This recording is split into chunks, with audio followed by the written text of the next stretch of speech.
هذه الرواية حاولت أن ننظم علاقة الشخصيات الرئيسية الأربعة للمتكلم وبشير وزيدان وجمعة. طبعا رواية التابوت عشان نلخصوها بسرعة، الشخصية الرئيسية فيها شخصية المتكلم. هذا المتكلم يقدم الرواية بضمير المتكلم، ولهذا لم أجد له اسما مناسبا إلا المتكلم. كما يوجد 3 شخصيات أخرى حاضرة، فيها 2 كان عندها صوت حضرت في الرواية، اللي هم بشير وزيدان. بينما الشخصية الرابعة صاحب اللتان قاتل الناقة في الجنوب، وكأنما يؤشر على البنية السياسية في ليبيا في ذلك الزمن. كان يحضر في النص السردي لكن يتم تصويره من قبل الآخرين، ما أعطاش الراوي الفرصة أن يظهر مباشرة.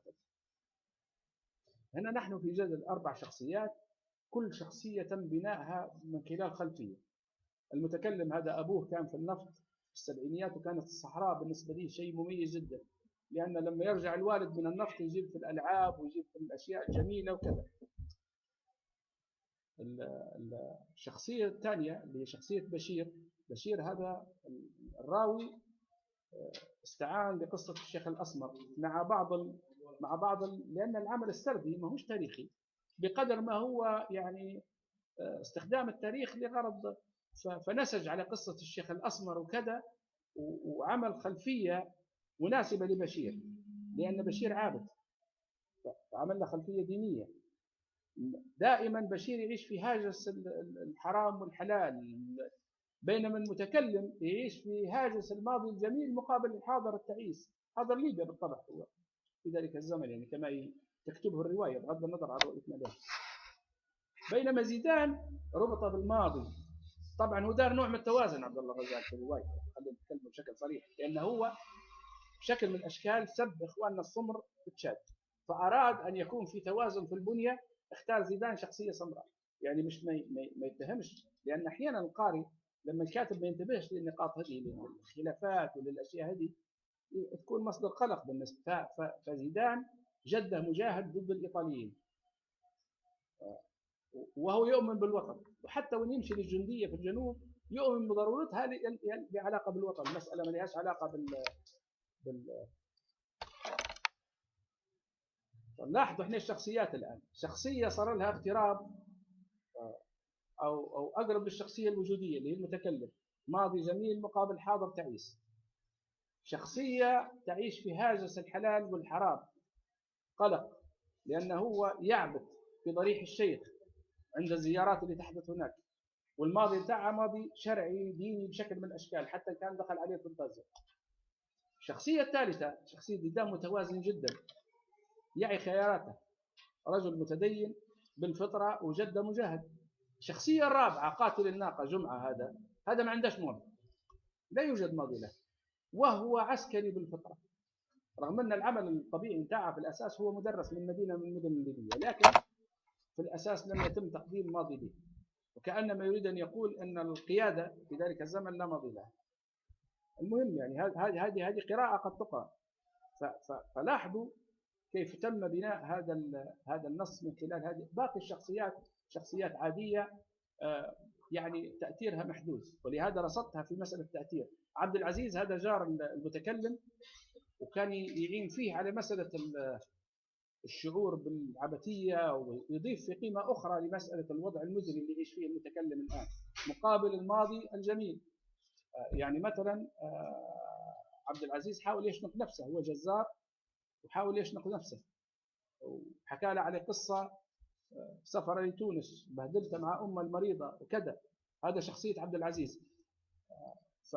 فشخصية عبد العزيز كانت شخصية ورصدتها في الجزء الأول هذا، يعني عندها تأثير سلبي، بينما الأم والأب والزوجة كان عندهم تأثير إيجابي على شخصية المتكلم. مثلا بالنسبة للبشير يعني التأثير الإيجابي مثل الأم والشيخ الأسمر والأب بشكل من الأشكال كان مش حاضر، لكن في تأثير سلبي نتيجة لنزعاته الخاصة هو من فتيات ومن كذا ومن. بالنسبة لزيدان طبعا الفعل السلبي عليه تقريبا من شو اسمه، من الإيطالي، يكره الإيطاليين ويكره الأعداء ويكره باعتباره يحب الوطن. فهذه يعني نوع من الجدولة لغرض فهم النص.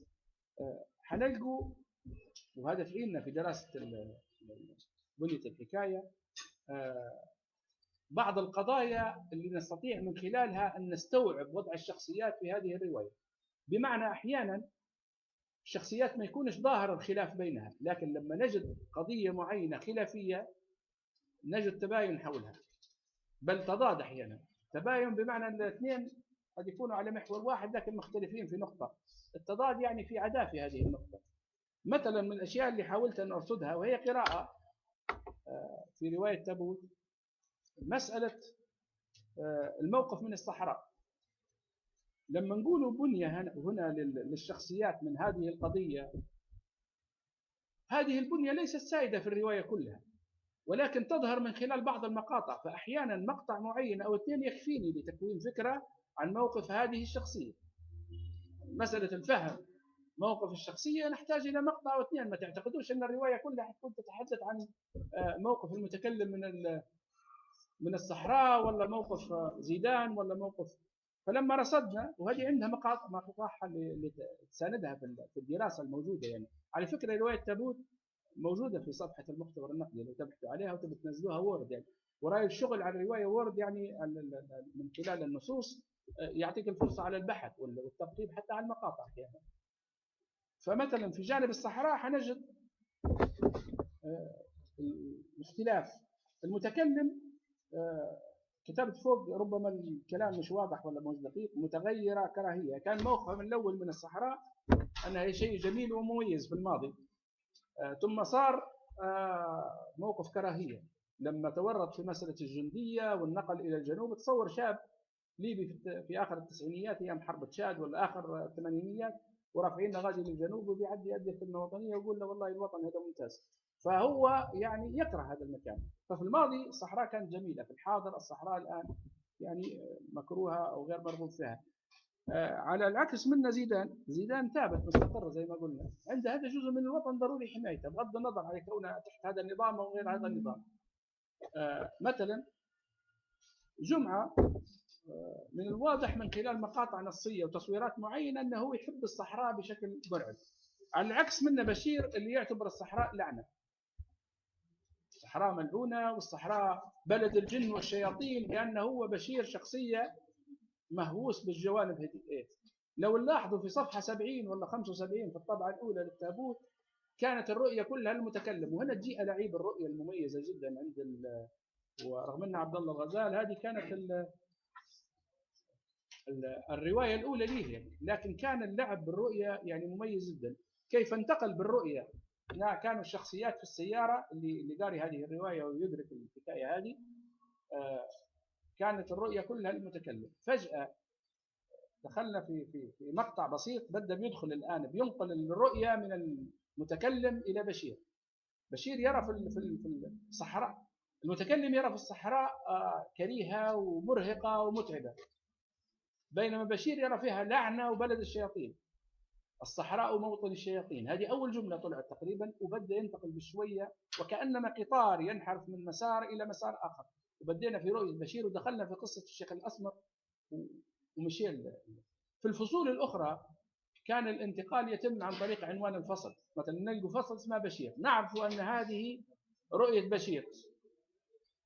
ليش هذا؟ لأن هذا له علاقة باستخدام ضمير الغائب. بشير كان يقدم من خلال ضمير الغائب والراوي، زيدان كان يقدم من خلال ضمير الغائب. جمعة لم يتكلم، ما كانش متكلم، ما كانش عنده صوت في الرواية، لكن تم تصويره من خلال رؤية الآخرين. المتكلم كان يتكلم من خلال ضمير المتكلم. فهذه يعني، وهذه الأشياء اللي يعني بتشوف فيها حضراتكم قدامكم بعض البنى. ممكن لو نقرأ الرواية ونقرأ هذه الأشياء قد نجد فيها يعني ما يفيد. في مثلا مسألة الجندية في الصفحة الثانية كان فيه، أنا تجاوزت معلش الصفحة الأولى، خلينا في قضية قتل الناقة. في رواية التابوت تم التركيز على مسألة قتل الناقة، وكأنما ترمز للحروب اللي صارت في الجنوب في ذلك الزمن. وتم استخدام، طبعا لما نقولوا على المستوى النصي الآن نحكوا، الكاتب وضع آية قرآنية اللي تخص قتل الناقة في الزمن القديم الماضي. وهذا نوع من التجهيز لنا للمسألة لفهمها. لما ندخل للحكاية نجد هناك مشهدية عالية جدا، وهنا يجي السؤال عن إبطاء السرد. لماذا كان في إبطال السرد في هذا المشهد؟ كيف تم قتل الناقة من قبل الجمعة؟ جمعة بهذا الشكل صار القاتل أو معلن الحرب، ويلبس الإمامة ويتحرك في الصحراء ويحب الصحراء. بالنسبة لزيدان كان معاه في هذه اللحظة، زيدان الشاب اللي يحب ليبيا كلها واللي يكره القتل وتحارب، يعني حاول يقاومه انه ما يقتلش الناقة. بشير كان يتفرج، ولكن اقرب الى جمعة. هي لعنة كلها الجنوب الصحراء ما عندهاش قضية في الموضوع، مش موضوع. المتكلم كان متبني اقرب لرؤية زيدان، يعني لا يرى ضرورة لقتل الناقة وكذا. فتم أسطرة فعل قتل الناقة هذا والتركيز عليه بشكل كبير لرمزية الموضوع، يعني رمزية القتل. يعني لاحظوا زي البنية في زيدان وجمعة فوق بيناتهم صراع. المتكلم وبشير اتفاق في مسألة أنهم الزوز ما عندهمش رأي شخصي، الزوز تابعين لزيدان، المتكلم تابع لزيدان وجمعة بشير. يعني البنية هذه راهي ماهيش بالشكل المباشر البنية اللي يحكي عليها قريماس، متحرين هنا من بنية قريماس، نحكي على بنية سلف مفتوحة شوي مع بعض الأفكار شخصية. نعم لكن الروائي استخدم، يعني كان حاضر الشخصية الرئيسية في الرواية، وكان غير ما فيش اسم، ما عرفناش اسم ليه، فأنا سميته المتكلم اجتهادا يعني. لكن هو تو نجاوب عليه. في رواية أخرى مثلا زي حرب الغزالة، في بداية الحفل في آخر الحفل تم التركيز على الغزالة وأوصافها وجمالها وكيف الملكة تندروس هذه.